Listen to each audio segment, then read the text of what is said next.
Rupert, thank you for having me to your home, as it were, here in Oxford, and thanks for joining the podcast. I was trying to rack my brains as to when it was we last saw each other, because we did work together, which was great.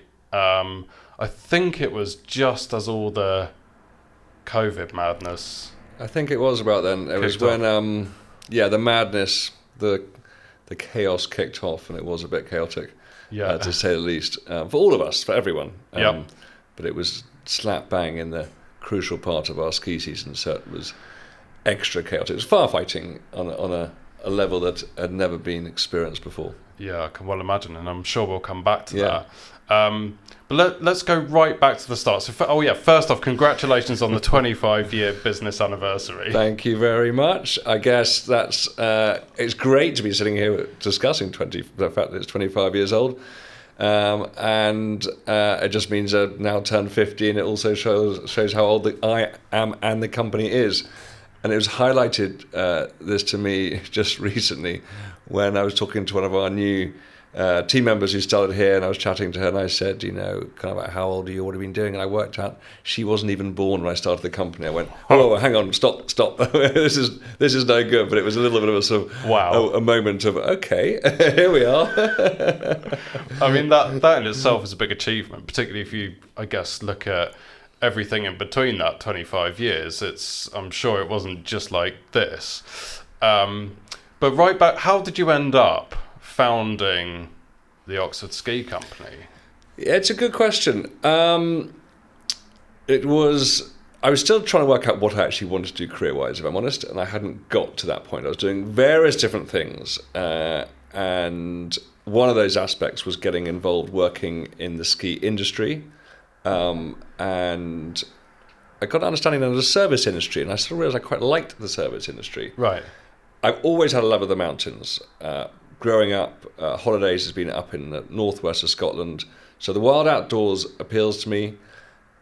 We did ski a little bit growing up, but it wasn't like a family that went every year. My father never skied, so my mother kindly took us a few times.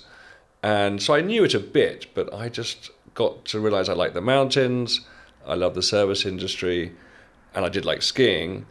And the Oxford Ski Company started combining all those things together and looking at what was out there in the ski market at the time, thinking, how can we do it better? So we didn't invent the wheel. We weren't the first people to organise skiing holidays. We started as a company being a chalet operator. We just wanted to take it to a different level. And that's what enthused me, is how can we take this existing great product, great holiday, and make it even better? Amazing. And that's on that point, for people who are listening in who don't know the business, to give a quick summary, because it is a niche part of the skiing market, isn't it? Yes, I mean, I suppose we are, in essence, a travel agent now, but we just specialise in skiing. So travel, the whole world. Skiing is a very niche part of travel. Yeah. It's about 5% of global travel, I think. So it's small. And we've just built a business focusing on skiing. With that, we always focus on the top end of the market. So the higher end, if we're talking about our hotels, for example, it's going to be the 5-star end of the market. Yeah. Chalets aren't rated, but that end of the market. But when I started the company, going back that 25 years, we were a chalet operator, and that basically means we had some chalets, which I took leases off the owners. We put our team of staff in the chalets and then marketed that product to then the kind of great British public, because it was very much focused on that, to see if they would book the holidays. And we operated those chalets for a few years, and over time it's morphed to what we are now, which is just a specialist agent for skiing. We no longer operate. Right. And is that model more, I take it, it's a bit more scalable? It's more scalable. It meant we could... What happened is we had a few chalets, it was great. I think we recognised something that was quite exciting back 25 years ago, that was actually a new kind of wealth who would spend more on a holiday if the product was there, and we were matching that. Then existing chalet operators and new ones thought, hang on, we need a bit of that pie as well. And so it became quite a bun fight to get these amazing properties. And we were quite small, our resources were quite limited, and we couldn't compete with some of them. And at this point I realised, hang on, this is getting quite risky. There's a lot of upfront cost. to get these chalets, to rent them, to staff them, and Yeah. then market them and sell them to our clients. And so to move to become an agent, we could do the bit which I really like, which was looking after the client. And then the client said, great, I've been to France, I've been to Switzerland, can you take us to Canada? Yes, we can. Right, yeah. And then we would work with the product in Canada, but someone else would operate it. Yeah. Or now it's Japan. So we've got some clients we've had for nearly 25 years who That's we've amazing. moved all around the Alps and the Yeah. world skiing. So Yeah. it's scalable with less risk. And you absolutely, I mean, you could not have done that. Well, it'd be unrealistic to do that on a big scale as an operator. It's hard. I mean, it's risky business, and we've seen the likes of massive operators, and they're amazing, but also the pitfalls of not our market. But if you look at the Thomas Cooks and those people, it's risky when you're going to that big scale. So from a marketing perspective, like go rewind the clock. You take your first lease out at that point as an operator. How do you fill it for a season? Like, what marketing tactics did you use? Because I think that's really interesting, because it's really easy to sit here and look at marketing tactics that work on a bigger scale, but that first... It's really interesting question, and if I go back then, it's quite an eye-opener thinking about how different the world was and how different marketing was.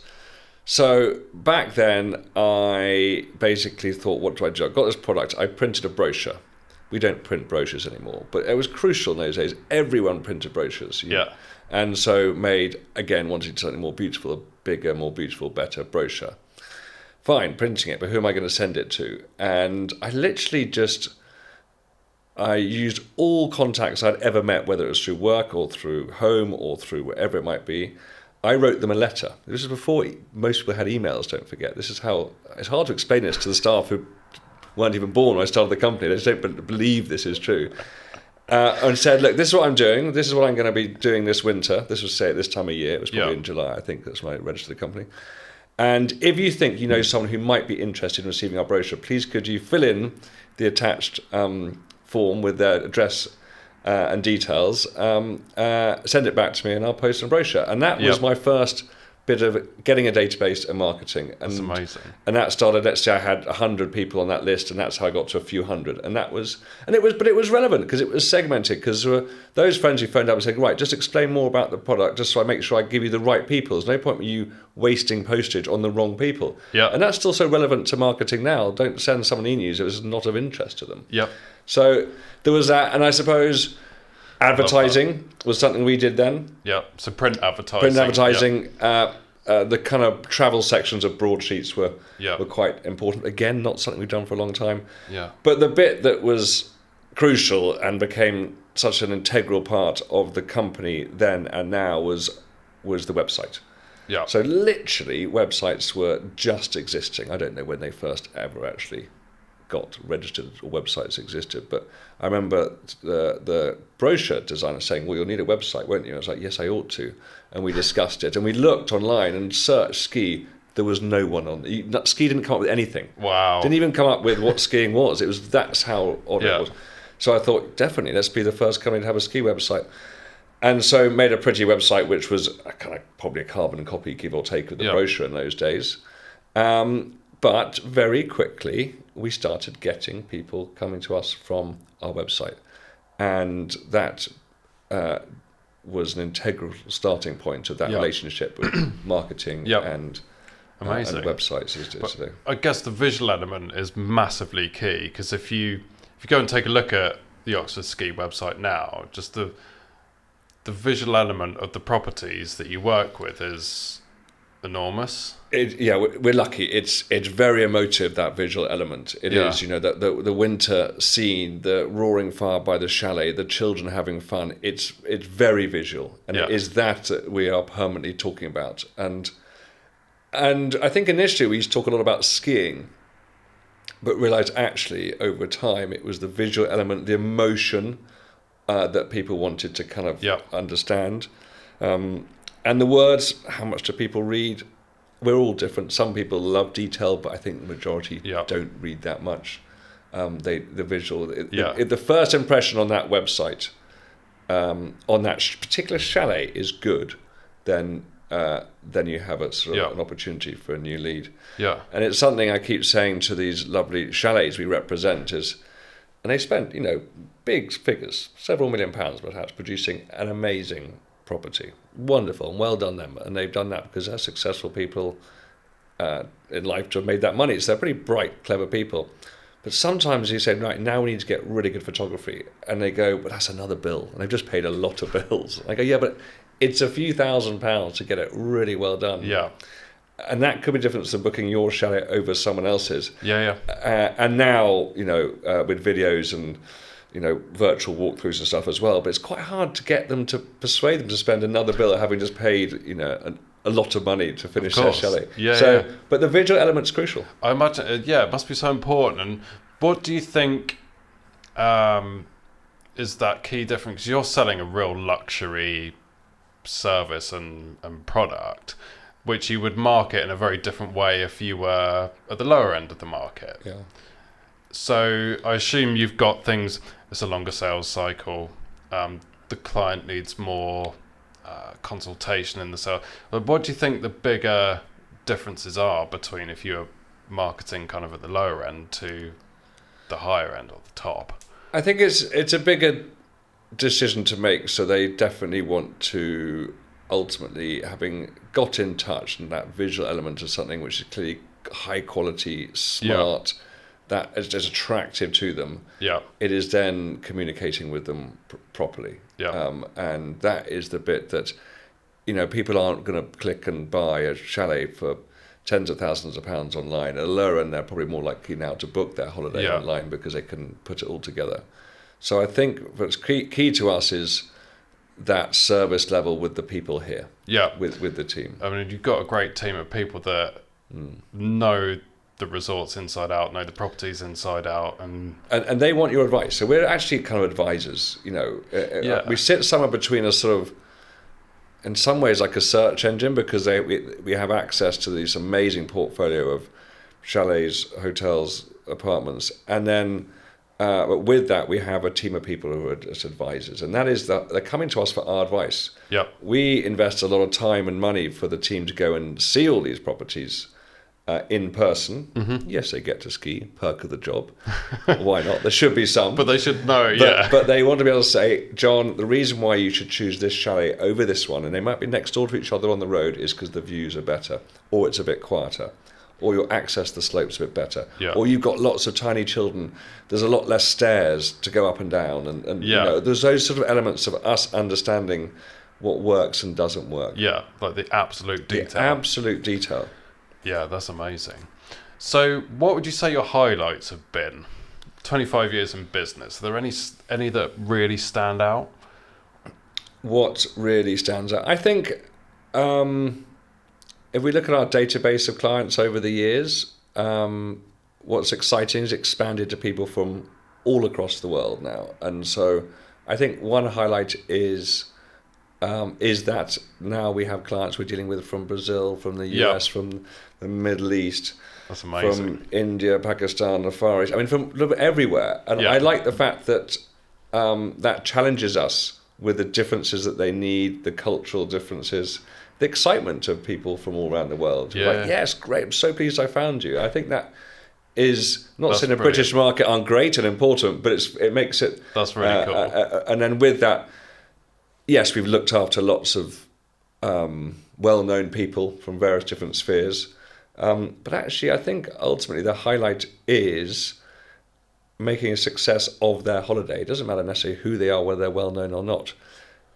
You've just been on a holiday, John. You're just telling me the time you had in the US just now. It's all about memories and moments with your family. That time off is so crucial. It is. If we get it wrong... Particularly now. And you've got your few weeks a year that you could go away and we get it wrong, that's a real disappointment. Yeah. The highlight is seeing the satisfaction of when we get it right. Or getting it right, I suppose. Yeah, the challenge of doing that's amazing. And I guess in terms of challenges, what stands out as being like the hardest time, or like the trickiest bit? Or obviously, I'm sure COVID wasn't pleasant. Yeah, I think we stick on the marketing side. I think and then we'll do a bit of the COVID side. I think the marketing side has always been a real challenge. Mm-hmm. It's moved very fast from sending those brochures 25 years ago to where we are now, the competition is steep. And it's also flattering, one could say, that more people have set up doing what we do. So it didn't really exist back then. Yeah. As in these specialist ski agencies, and there are some other great ones out there too. So I think keeping ourselves from marketing on the front foot is something I've always found a challenge. Yeah. Particularly in the SEO world, it is ever changing. I don't need to tell you this, but I find that hard and frustrating and challenging, because it's not my world and I do rely on professionals for it. But even then, it seems to be no exact science. Yeah. But at the same time, it's a good challenge. Yeah. It's set us back sometimes, and it's also helped us at other times. Yeah. I guess you've got to move with it faster than your competitors. That's the trick, you've got to try and stay one step ahead. Yeah. Of course, you're very visual to your competitors too, so they can see what you're up to. Yeah. And so that is definitely a challenge. But I mean, ultimately, the biggest challenge in 25 years has to have been the pandemic, and I wish it had never happened, obviously. But I sit here proudly with a company that is back up to full strength, and that's amazing. And here we are. So, if I look at the positives from it, and I'm quite a sort of positive, glass half full person, I learned a lot from it too. Yeah. You know, and actually, I think we've come out better, stronger as a company in some ways. I feel personally as well, I have, because sitting there with your company facing all these challenges when you can't travel, and the kind of differences that the clients were feeling at the time, was quite something, and having to make redundancies and go through that and nurture the team. There's a lot going on, which ultimately is one of those life's experiences that I like to think you are better for it. Yeah. Or you come out on top. Yeah. Hopefully. And that's the only way I could look at it, because otherwise you could sit here shrinking into your corner and nothing would have happened. You had to stay so active and so positive. Yeah. And I guess being in ski, it's exaggerated even more compared to let's say a broad travel business, because the seasons are specific pockets of time. Do you think, or? Yeah, I think, yes, I guess so. I mean, you can only make the money as in when they can travel, which is over sort of 4 or 5 months of the year. Yeah. So you can't suddenly go, right, we're going to send people off to the Caribbean because you can't go skiing. It doesn't work that way. But at the same time, I think travel had its own challenges. Yeah. You know, over that time during the pandemic, yes, people couldn't travel, so we had to deal with the fallout of that and handle the clients. But we had another half of the team doing projects that you've got to do. You know, your database has grown from a few hundred to 25, 30,000 people, but it's not in perfect order. I wish it was in perfect order, and the details and the client profiles aren't perfect. So we had a whole project just doing our best to assess and segment our database. Would we have done that if the pandemic hadn't happened? Of course, I'd like to say yes, but the chances are we've done a little bit of it. We achieved a lot more of that. So as I've grown the business, I've realised that we are just a sales and marketing machine, ultimately, albeit with a beautiful product and an amazing place to go. The background here says it all. But that's what we are, and how to be the best at that, and how do we communicate with our clients. And this is for anyone who was setting up a business. One of the crucial bits now to get my CRM spot on from the day one and make sure that was maintained. Yeah, but weirdly, it's that is an element that often does just happen like that. It grows over time and turns into it just turns into but it's a good problem, I suppose, because you have this group of people who are interested in your product, but actually just sending one email out to all 25,000, if that's what the number is, isn't going to attract most people, because it's not of interest to them, that particular product. So we got better at sort of dissecting it to the right people and the right clients at the right time of year. There are different holidays for Australian clients than there are for UK clients going at Easter, for example. So actually, Australian clients don't want to know about Easter holidays. It's not of interest to them. Even more recently, with international clients, the terminology Easter's what we use UK, Christmas, but actually for some people that's not of interest. It's not the thing, yeah. So, actually let's change it to festive or just use the date. So we just got to be cleverer at what we do. I like that. I like the fact the database is still really core. Oh, it's really cool. And it was the first thing you did. It is. I look at it every day and keep thinking, brilliant. well, what else could we do? That's brilliant. Yeah, I love that. So as a business founder, business owner, when you look at marketing as a function within your business, what is it that is constantly front of mind? What are you looking for? What do you want, or what do you need from marketing? Like, what's the one big thing as a business owner that's constantly front of your mind? For me, being proud of your brand is really important. And I don't think for quite a few years it was quite strong enough. Okay. And that was probably because it didn't invest enough time and money into it. And so as a business owner, the constant bit, I think, is creating and making that time and that budget for marketing and the brand and everything that goes with it. Previously, I think it was more just focused on the sales, because I kept thinking, unless you sell a holiday, you can't make any money, which is obviously true. But I was less understanding and knowledgeable of how important the marketing and the brand was behind that. So as a business owner, it's making sure those two bits are so perfectly joined up. Yeah. So that's what I look at kind of daily. Going back to the pandemic example, and this was a tough decision, when we were having to reduce the numbers of people here, the person we actually did employ was a new position, was someone to head up our marketing, because that was always our plan in the strategy. So there is, I think, that old saying that in a recession you double your marketing budget, but you're ready for when you come out of a problem. And it was a bit of that. And it was trying to look further ahead as a business owner for marketing than just the now. Is what are we going to need? In our eyes, it's next season. Yeah. And so as a business owner, I guess I'm more conscious of planning further ahead. Yeah. And making some braver decisions in the marketing spend than probably did in the first decade of the business. And I bet that paid off though, that decision, because you imagine if you come out of the pandemic, the first open season comes up when people are free to travel and you're free to sell ski holidays, but you've got no leads and got no pipeline because you turned the tap off for 2 exactly years. That's a bad that was exactly that point, and you couldn't have put it better. So we need to be, as soon as we could travel. Even before that, I was working with Felix, who heads up our marketing, to actually still communicate with clients, to remind people we are still there. We haven't gone down the pan, because otherwise they might not know. So we literally turned the tap off completely. They would have had nothing from Oxford Ski Company at all over those times that you couldn't move, couldn't travel. Actually, it was obviously what to say. You couldn't go, right, book your holiday, because you couldn't go on holiday. But actually still keeping in touch with those people. And so having that person and that budget to still support the marketing throughout those times was crucial. And then when it came to, right, now we can travel again, we could be absolutely raring and ready to go to say, right, what you can do, where you can go, how you can do it.